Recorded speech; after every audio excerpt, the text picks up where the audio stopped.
स्वयं को तैयार किया है।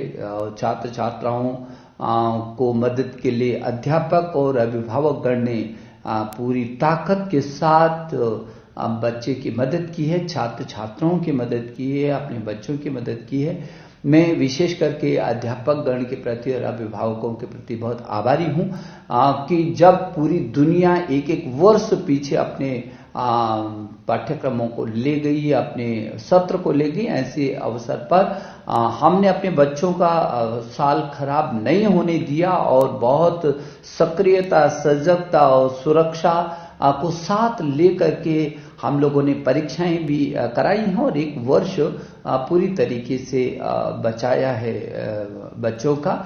और छात्रों ने भी जिस मनोबल से काम किया है और बड़े धैर्य के साथ, पूरी ताकत के साथ जिस ढंग से परीक्षा दी है, ये निश्चित रूप में पूरी दुनिया में एक अपने आप में बहुत अद्भुत उदाहरण है। क्योंकि इस देश का यदि सामर्थ्य देखा जाए तो 1000 से अधिक विश्वविद्यालय हैं और 45-50 हजार डिग्री कॉलेज हैं, जहां 1 करोड़ 10 लाख अध्यापक हों और जहां 15-16 लाख स्कूल हों और छात्र छात्राओं की टोटल संख्या यदि देखें तो मैं बार बार कहता हूं कि अमेरिका की कुल जनसंख्या से भी अधिक 33 करोड़ हमारे छात्र छात्राएं हों और जो दुनिया का सबसे बड़ा लोकतांत्रिक देश हिंदुस्तान और कोविड की इस महामारी के संकट में भी पूरी ताकत के साथ हमारे देश के यशस्वी प्रधानमंत्री जी के यशस्वी नेतृत्व में जिस तरीके से हर चुनौती का मुकाबला देश के लोगों ने किया, तो मेरे छात्र छात्राओं आप भी पीछे नहीं रहे, मेरे अभिभावक भी पीछे नहीं रहे हैं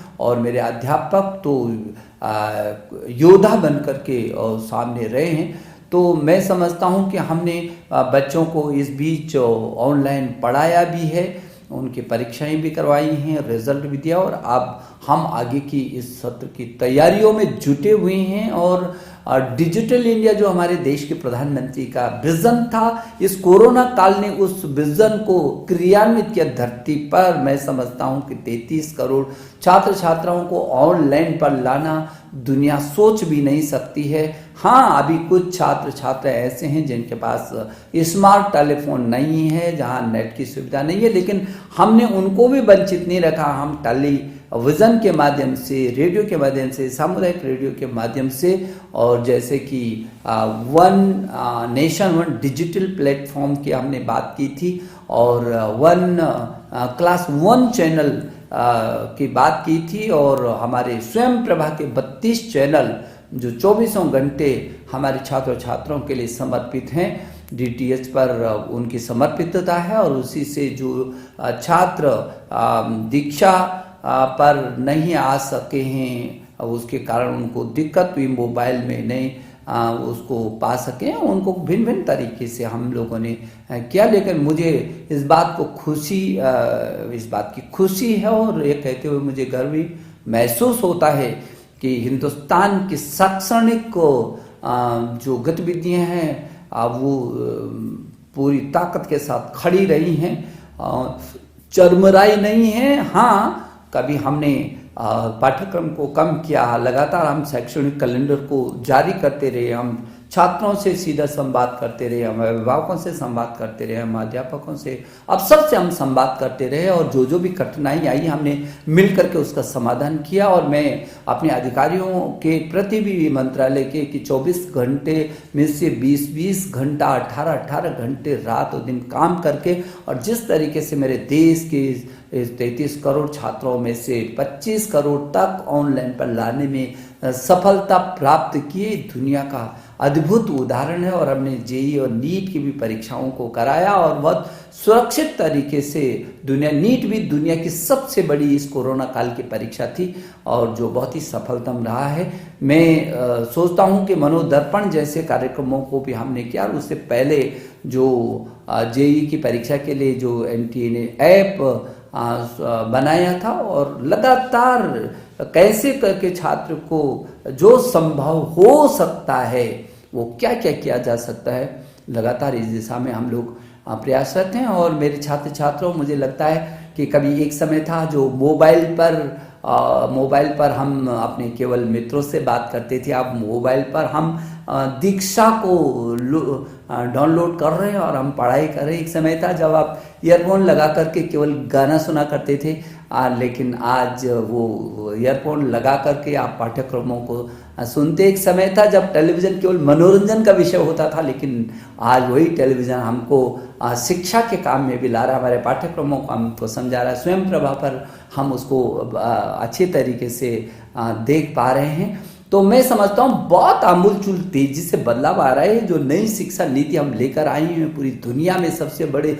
रिफॉर्म के रूप में आ रही है, सारी दुनिया ने स्वीकार। मुझे खुशी है कि हमारे देश ने भी उत्सव के रूप में इस नई शिक्षा नीति 2020 को स्वीकार किया है। मैं समझता हूं कि आपके मन में ज़रूर है कि कब ये परीक्षा, हमने पहले भी कहा था जब पहले के संवाद में कि हाँ फरवरी तक आपकी कोई परीक्षा नहीं होगी, क्योंकि आपकी अनिश्चितता सी बनी है। जनवरी और फरवरी, जनवरी आ गया और पहले जनवरी फरवरी में प्रैक्टिकल भी शुरू हो जाते थे, परीक्षाएं शुरू हो जाती थी, तो मार्च तक वो पूरी होती थी। और इन परिस्थितियों में बहुत आपसे संवाद करने के बाद और व्यापक परामर्श करने के बाद अब हम लोग इस निर्णय पर पहुंचे हैं कि जो बोर्ड की परीक्षा है हमारी, वो बोर्ड की परीक्षा जो 10वीं और 12वीं की जो बोर्ड की परीक्षा है, वो बोर्ड की परीक्षा 4 मई से प्रारंभ हो जाएगी। और 4 मई से प्रारंभ होने वाली ये बोर्ड की परीक्षा हमको भरोसा है कि हम 10 जून तक इसको पूरा कर सकेंगे। और समय पर ही हम लोग कोशिश करेंगे कि हम समय पर उसके बाद कॉपियों का निरीक्षण कराएंगे और समय पर आपका रिजल्ट भी हम तैयार करके करना चाहेंगे। और परिणामों को घोषणा 15 जुलाई तक कर देनी चाहिए। प्रैक्टिकल की जो परीक्षाएं हैं वो आपकी 1 मार्च से शुरू हो जाएंगी। मेरी शुभकामना, आप पूरी ताकत के साथ और बहुत आत्मबल के साथ बिना किसी तनाव के आप परीक्षा की तैयारी में जुटे। वक्त भी हमारे पास है और आपको पाठ्यक्रम भी बहुत अच्छा आ रहा है। और सीबीएसई ने वैसे भी इन प्रस्तुतियों में 30% पाठ्यक्रम को अपना कम किया और लगातार आपके साथ हम संवाद में हैं। सीबीएसई बोर्ड के चेयरमैन लगातार इस दिशा में नज़र रखे हुए हैं और पूरा तंत्र वो आपके साथ जुड़ा हुआ है। तो मुझे भरोसा है कि जो 4 मई से होने वाली जो बोर्ड की परीक्षाएं हैं उनके लिए आप बहुत मनोबल से तैयारी करेंगे और पूरी ताकत के साथ और बिना किसी संकोच के आप अपनी परीक्षा को देंगे, मस्ती के साथ परीक्षा को देंगे।